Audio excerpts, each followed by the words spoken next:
আমি চাই তোমরা এই প্রায় 1300 সদস্য, নবীন সদস্য বাংলাদেশ পুলিশে দুর্নীতির বিরুদ্ধে জিহাদ ঘোষণা করবে এবং দুর্নীতির বিরুদ্ধে হুইসেল ব্লোয়ার হিসেবে দায়িত্ব পালন করবে।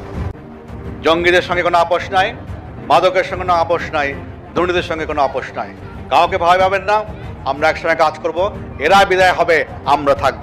এতদিন বেনজির আহমদ বাংলাদেশের আইজিপি, কই বেনজিরের যে দুর্নীতি করেছে সে তথ্যটি কি আপনারা কেউ দিতে পেরেছে?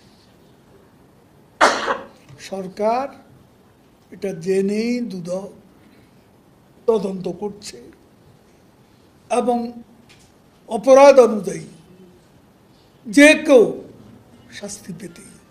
জাতীয় স্বার্থ, সামাজিক স্বার্থ, রাষ্ট্রের স্বার্থের কাছে কখনোই ব্যক্তি স্বার্থকে কম্প্রোমাইজ করা যাবে না।